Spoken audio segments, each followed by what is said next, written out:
right? But if maybe somebody comes to South Africa from Nigeria, be it Zimbabwe, they know that I can't relax here. There's no fallback. There's no fallback for me. Yeah. And also what I love, I always say, why is it, right? And this is where you can come in. When I went to university, my first year, I went to the University of Wits, right? And I got there, and a lot of my first year peers were either from Zimbabwe, Nigeria, Congo. But with us, there's never, I want to go to university in Nigeria, for example. So what is that mindset? Mindset like? Why are you guys able to immediately, at 18 years old, your first university year is in South Africa, for example? But with us... Let me tell you, before I come to Siviwe and Hakapela, let me tell you something. As much as Nigeria is beautiful, as much as I love my people in Africa, in Nigeria actually, every Nigerian, even the employers in Nigeria, they give preference to a certificate that is not from Nigeria. Okay. Even if it's from Cotonou or from Ghana. Yeah. Cotonou is just by the door, just around. Yeah. They give preference to it. So there's this thing that, I studied in South Africa. Classism. Classism. He's an international student. Yes. Doesn't matter what international it is. It is. Okay. You get what I'm saying? All So right. that's one of Yo, Baba, you guys are going to be in a party, bro. You're going to see somebody, Mr. Shegun, for example, tells, my children are in Pretoria. They're studying somewhere in Pretoria. And the other one says, my son is in Rio de Janeiro in Brazil. Okay. There's no, what's that thing when you love your country? There's no Patriotism. Yeah. None. But why is that? If and most then African leaders then you come to South Africa looking for that. Yeah, because they just want to go international. Most African leaders have their kids studying abroad. Yes. I'm not saying Nigerian leaders. African leaders. It's true. Have their kids studying in the UK, studying in the US. It's true. The same South African and publicly you Nigerians see are them coming celebrating to them when study. they graduate. The South African leader will send their own kids out of South Africa to go to So somewhere isn't else. it maybe there's something that your government is not doing right to make people in Nigeria feel that my country is good enough to solidify my education and my opportunities? Because in South Africa, I think I would assume we do that, Mr. Siviwe. Okay. There's many points here. Yeah. I did notice what they're saying. Yeah. About people being proud that their family is outside of, I noticed it. Like it's very, and classism. Look, we have it in South Africa too. But I think in Nigeria it's a bit it's a bit intense. Okay. Classism. It's a bit intense. Good stuff. So I think this is a very interesting concept that they have here. I think it's like a SA Niger collabo. Great stuff. I think it's a good way to kind of understand situations on the continent between various countries on the continent, and not just kind of, promoting like nonsensical stereotypes. I think this is a great way to have a conversation and understand both parties and know what's going on. So I think this is great. So to chime in on some of the things we're talking about, I think some of the points were made are actually absolutely correct. So the reason for this like huge migration, of course, we can't ignore the effects of colonization, because West African countries are more likely to migrate and never come back than East or Southern African countries.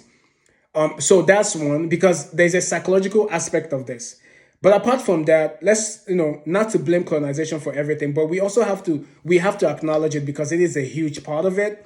But at the same time, the governments, the leaders have done a bad job of authenticating, internal resources, internal institutions, and affirming and reaffirming those institutions and making them the standard.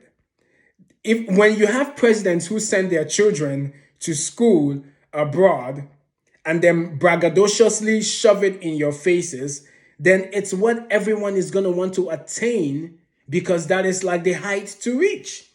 Every wealthy person in Africa, most of them send their kids abroad to study. They don't send their kids to institutions on the continent. They don't.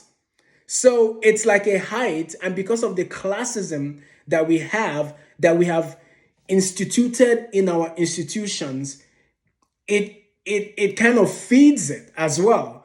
So like you mentioned, if you're looking for a job in Africa, any country, and you studied in Oxford, and someone studied at the University of Botswana or Johannesburg, no, maybe not Johannesburg, but maybe University of Nigeria in Nsukka, which is one of the most popular universities. It should be one of the most popular universities in Africa. They're going to choose the person that studied in Oxford, because there's this thing about, oh, the white folks taught him, or he went to that school, so therefore he knows what he's talking about.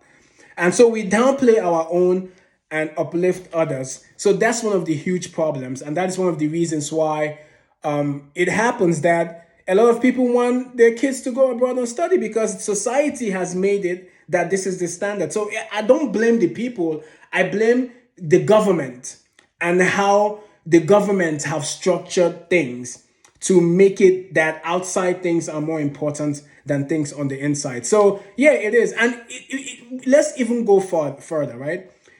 People who come into African countries, let's Nigeria, for example, they are more respected. If I work in a company and I'm, say, the operations manager or whatever, if there's a counterpart who came from the UK and we have the same degree, we have the same years of experience, people are going to look onto that person that came from the UK more than me, because there's this whole thing about him or she knowing more than the person who is domestic. So it's a crazy thing.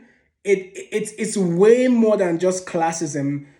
It's classism, it's lack of patriotism, it's lack of authentication of institutions, it's lack of having incentives to promote our own. It's just a lack of a whole bunch of things which is promoted, made the standard by the government. So it's a crazy thing that happens. It's something that hopefully as time goes on, as we have new leaders in place, that people will begin to appreciate their own more. But yeah, I mean, all in all, I think this is a great conversation. I think that countries should have these conversations more. Hopefully we see another one with Kenya and Nigeria, since President Ruto is complaining about Nigerians marrying all the Kenyan women. So hopefully Nigeria and Kenya will collab, just like SA and Nigeria is collabing now. But yeah, man, this is good stuff. Great conversation. I'm definitely going to be watching more, and kind of, if they address interesting topics like this, I'll definitely kind of react to it. So yeah, man, this is Full Chess. Again, subscribe to the channel, comment, engage with me, folks.